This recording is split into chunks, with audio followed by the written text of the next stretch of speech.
Bonjour et bienvenue au jardin de l'abbaye de Valsainte dans les Alpes de Haute-Provence pour une nouvelle vidéo à retrouver sur notre chaîne YouTube ou via notre site internet www.valsainte.org.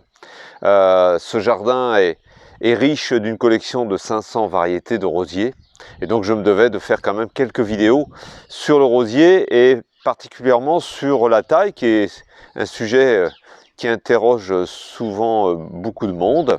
Alors, la taille des rosiers est très diverse, évidemment, selon les cas de figure. J'ai choisi de me concentrer sur le rosier grimpant, et on va même dire une configuration de rosier grimpant, contre un mur, ici en façade de notre église de l'abbaye de Valsainte. Un rosier grimpant remontant, donc sur lequel on va venir intervenir en taille, on peut intervenir entre le 15 février jusqu'à fin mars. Tout va dépendre évidemment un petit peu des conditions climatiques, des régions, même si il est toujours bien de ne pas tailler trop tôt. C'est pas très grave si, comme on le voit là, eh bien évidemment quelques premières feuilles apparaissent, ce qui est extrêmement fréquent sur les rosiers modernes particulièrement. Quelques outils pour faire cette opération. Évidemment, le sécateur de base. Je suis ici équipé de la marque Felco, qui est vraiment une marque professionnelle, mais qui est tout à fait accessible au grand public, très solide, très robuste. Donc un sécateur à main, ce qu'on appelle les brancheurs. Donc ici avec des manches courts, c'est très pratique, d'autant plus pour ce type de rosier où on doit intervenir quelquefois un petit peu en hauteur. Donc on gagne de la hauteur et on gagne aussi de la force pour des rameaux qui peuvent atteindre une certaine taille. Et puis éventuellement, ça peut être nécessaire, notamment dans ce type de cas de figure de rosier, la petite scie.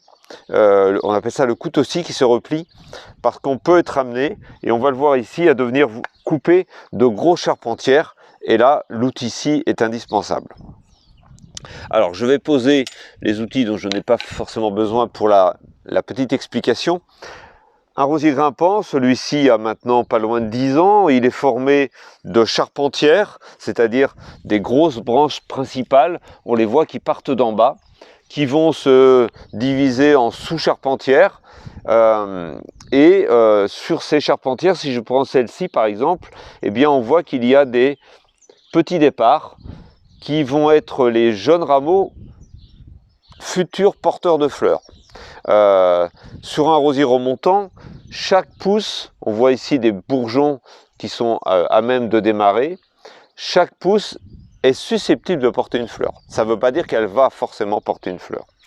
On voit un rosier, comme toutes les plantes, il a envie de monter en hauteur et de monter droit. On va, comme grand principe des rosiers grimpants, notamment sur un mur où on peut beaucoup plus facilement le faire, on va faire ce qu'on appelle de l'arcure. C'est-à-dire qu'on va essayer, comme c'est le cas ici de cette branche qui a été palissée il y a un an en arrière, on va donner de l'arcure. On voit celle-ci, cette longue pousse qui est partie d'en bas là. Cette pousse, c'est une pousse qui s'est formée en une année. Donc vous voyez un peu la force et la vigueur d'un rosier grimpant. En une année, cette pousse est formée, elle n'a pas porté de fleurs. Celle-ci, on va la détacher. C'est-à-dire qu'ici, elle a été tachée provisoirement. On va la détacher. On va même de toute façon détacher tout le rosier, qui ici est attaché sur un système de fils horizontal qui sont positionnés tous les 50 cm. En fait, on détache tout. On est même obligé d'enlever les fils pour pouvoir vraiment décrocher le rosier du mur. Et on va venir le réaccrocher. Et on va conserver ces jeunes pousses vigoureuses de l'année précédente et on va venir supprimer des rameaux qui ont porté des fleurs déjà sur plusieurs années.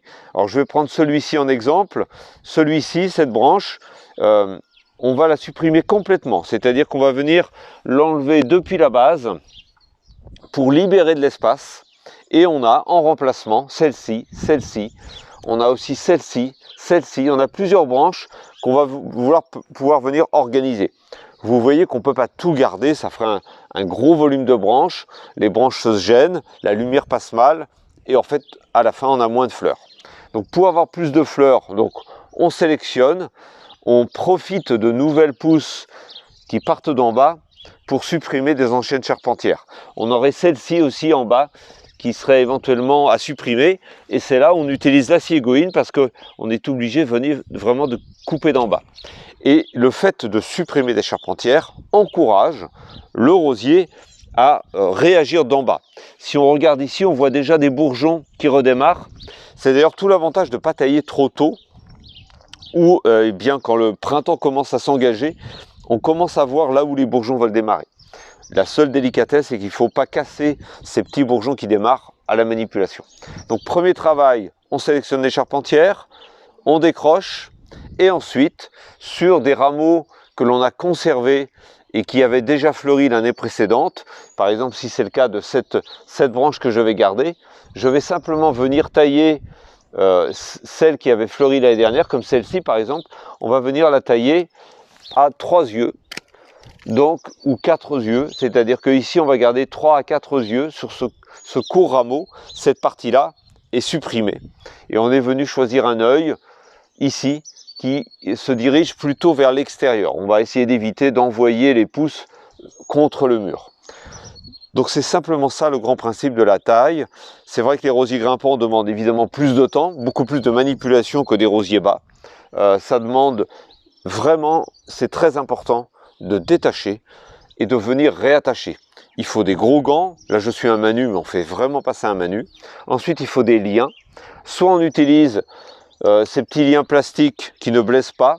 Nous on utilise beaucoup de liens à base c'est de la ficelle de chanvre, c'est biodégradable, c'est mieux que les petits liens plastiques qu'on essaye d'éviter. On va plutôt aller vers de la ficelle de chanvre comme cette petite ficelle que j'ai ici. Voilà, ça c'est de la ficelle de chanvre, c'est biodégradable, si ça tombe au sol, c'est pas très grave. Voilà, à vous de jouer, si vous avez ce type de rosier en façade, où on va donc travailler sur le principe de l'arcure pour augmenter la floraison.